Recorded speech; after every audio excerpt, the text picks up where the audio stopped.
Good morning student. आज हम पढ़ेंगे पार्ट 10 कामचोर, जिसके लेखक हैं इस्मत चुगताई जी। जैसा कि पाठ के नाम से ही जाहिर है, कामचोर अर्थात काम की चोरी। जो काम की चोरी करता है, ईमानदारी से काम नहीं करता, उसे कामचोर कहा जाता है। तो देखें इस पाठ में किसे कामचोर कहा गया है। इस पाठ में बताया गया है कि बहुत देर के वाद विवाद के बाद ये तय हुआ कि सचमुच नौकरों को निकाल दिया जाए। आखिर ये मोटे मोटे किस काम के हैं? हिलकर पानी नहीं पीते, इन्हें अपना काम खुद करने की आदत होनी चाहिए। कामचोर कहीं के, तुम लोग कुछ नहीं, इतने सारे हो और सारा दिन उधम मचाने के सिवा कुछ नहीं करते।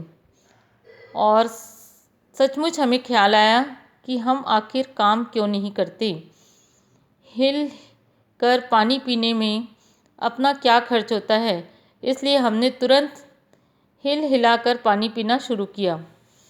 अब यह माता पिता ने ये विचार किया कि घर के नौकरों की छुट्टी कर दी जाए, क्योंकि ये बच्चे जो हैं मोटे मोटे और कामचोर हो गए हैं, उठकर खुद पानी भी नहीं पीते। और बच्चों ने भी सोचा कि क्यों ना हम खुद ही अपना काम करें और हिलडुल कर पानी पीने की कोशिश करें। तो पानी के मटके के पास ही घमासान मच गया। अब खुद पानी पीने के लिए काम शुरू किया, उन्होंने पानी पीने का काम किया, तो उसी में मटकों के पास ही घमासान युद्ध हो गया। सुराइयाँ जो है लुढ़क गईं, मटके गिर गए, कपड़े भीगे। अम्मा ने संदेह व्यक्त किया, ये भला काम करेंगे? तो अब्बा जो हैं वो सख्ती करते हैं, कैसे नहीं करेंगे, काम ना करने पर रात का खाना जो है उनका बंद कर दिया जाएगा, ये उनके अब्बा कहते हैं। अब है बच्चों का आत्मसमर्पण और अब्बा का शाही फरमान, अर्थात अब्बा के शाही फरमान के आगे, उनके हुक्म के आगे, जो उन्होंने कहा था उसके आगे बच्चों ने आत्मसमर्पण किया। बच्चों ने काम करने की दुहाई दी। अब्बा ने बहुत सारे फरमान जारी किए, जैसे मैली दरी को साफ़ करना, आंगन का कूड़ा साफ़ करना, पेड़ों में पानी देना। यह भी कि इन कामों के लिए बच्चों को तनख्वाह भी मिलेगी, है ना, अर्थात इसके पैसे भी दिए जाएंगे। अम्मा ने याचना की, अर्थात प्रार्थना की कि बच्चों से काम ना करवाया जाए। बच्चों ने कभी कोई काम किया होता तो काम को तरीके से करना जानते, लेकिन ये बच्चे जो हैं कोई काम नहीं किए रहते। अब जो है पौधों को पानी देंगे तो घर में बाढ़ आ जाएगी। दरी साफ करने लगे तो सारा धूल जो है घर ही धूल से अट गया, पूरे घर में धूल धूल हो गया। दरी की धूल चारों तरफ फैल गई। फौरन सबको बाहर निकाला गया और झाड़ू देने का फैसला किया गया। अब जो है तनख्वाह की लालच में बच्चों ने क्या कर दिया, सत्यानाश कर डाला। सब जो है झाड़ू, तनख्वाह की लालच में, अर्थात पैसे मिलेंगे इसकी लालच में, सारे बच्चे जो हैं झाड़ू देने के लिए तैयार हो गए। झाड़ू लगाने के लिए खींचातानी में झाड़ू के पुर्जे पुर्जे जो हैं वो उड़ जाते हैं। अम्मा ने सिर पीट लिया अपना। इतने में ख्याल आया कि धूल ना उड़े, इसके लिए क्या किया जाता है, पानी का छिड़काव किया जाए। इतने में सबको ये ख्याल आता है कि धूल उड़ती है तो पानी छिड़क देते हैं, उससे धूल दब जाती है। तो इन लोगों ने क्या किया, पानी दरी पर छिड़क दिया, तो धूल जो है क्या हो जाता है, दरी में छिड़कने से पूरा कीचड़ बन गया। पेड़ों में पानी दिया जाए, ऐसा सोचकर सभी बच्चे जो है बर्तन लेकर भागे। अब सब लोग नल पर टूट पड़े। घमासान में किसी के भी बर्तन में एक भी बूंद पानी नहीं आया। अब है क्यों कोई किसी की कुछ भी नहीं सुनता था, सब कीचड़ में सन गए। अब इन्हें नहलाने के लिए घर के नौकर जो हैं वो कम पड़ जाते हैं, तो पास के बंगलों से नौकर आए और 4 आना प्रति बच्चे की दर से नहलाए गए। सबने मान लिया कि कम से कम सफाई का काम बच्चों के बस का नहीं है। सभी लोगों ने ये मान लिया कि सफाई का काम तो ये बच्चे नहीं कर सकते। अब सोचा गया कि क्यों ना अब इन लोगों से दूसरा काम कराया जाए, मुर्गियां ही बंद कर दें। तो कम से कम मुर्गियों को ही दड़बों में बंद कर दिया जाए। मुर्गियां जहाँ रहती हैं रखा जाता है उसको दड़बा कहा जाता है ना। बच्चे लगे मुर्गियां हाँकने। अब है इधर उधर भागने लगी मुर्गियां, खीर के प्याले बिखर गए। पायदान जो है में मुर्गा कूद गया और सारा कत्था चूना पंजों में लगाकर नानी अम्मा की जो सफ़ेद दूध जैसी चादर थी उस पर छापे मारता हुआ निकल गया।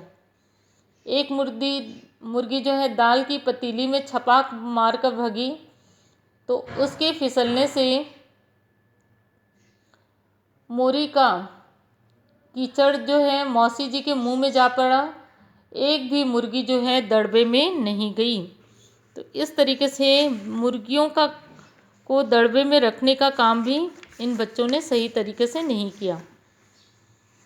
अब है भेड़ों को खिलाना और आफत बुलाना। अब भेड़ों को खिलाने का काम किया गया तो किसी को सूझा कि जो भेड़ें आई हुई हैं उन्हें दाना खिला दिया जाए। भेड़ों ने सूप में दाना देखा तो झपट पड़ी। बस भेड़ें चाल में पंगलों को फलांगती, बर्तन लुढ़काती साथ साथ चढ़ गई। बानी दादी का सलमा सितारों वाला दुपट्टा जो है भेड़ों ने रौंद दिया।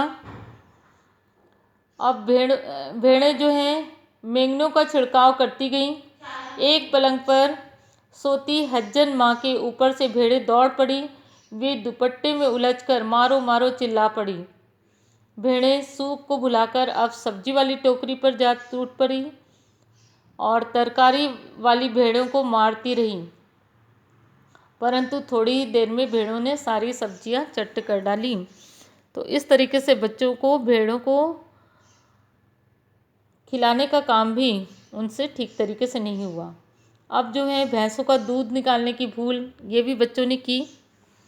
किस तरीके से करते हैं, दूसरे बच्चों ने रात को खाने की धमकी के कारण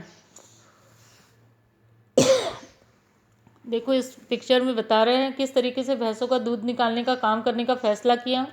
भैंसों के थन को सब पकड़ने लगे तो भैंस ने लात मारी और भाग खड़ी हुई। बच्चों ने भैंसों की अगाड़ी पिछाड़ी के पैरों को झूले की रस्सी से बांधने की कोशिश की। भैंस जो है इससे चौकन्नी हो जाती है और चाचा की चारपाई को खींचते हुए भागने लगी।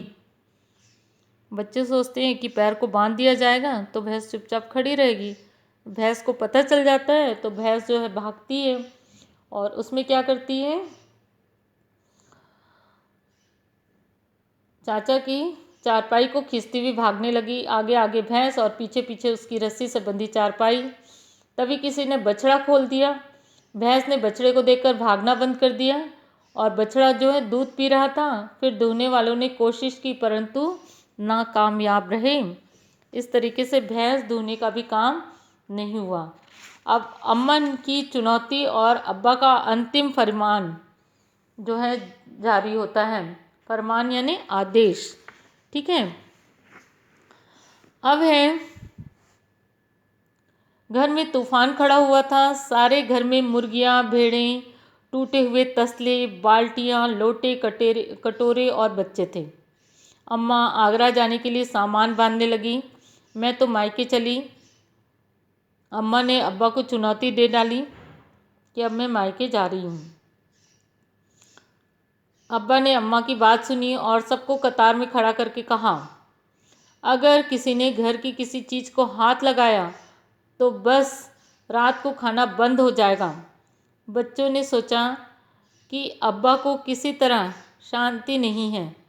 अब चाहे जो भी कुछ हो जाए वे हिल हिल कर पानी भी नहीं पिएंगे, क्योंकि उनके अब्बा ने आखिरी आदेश जारी किया कि अब बच्चे किसी भी काम को हाथ नहीं लगाएंगे, क्योंकि बच्चों ने पूरा घर ही सत्यानाश कर डाला था, पूरी चीज़ों को तोड़ा फोड़ी कर डाली थी।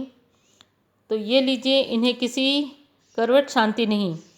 हम लोगों ने भी निश्चय कर लिया कि अब चाहे कुछ भी हो जाए वे हिल हिल कर पानी भी नहीं पिएंगे। इस तरीके से बच्चों ने ये फैसला लिया। तो ये था बच्चों आपका पाठ 10 कामचोर।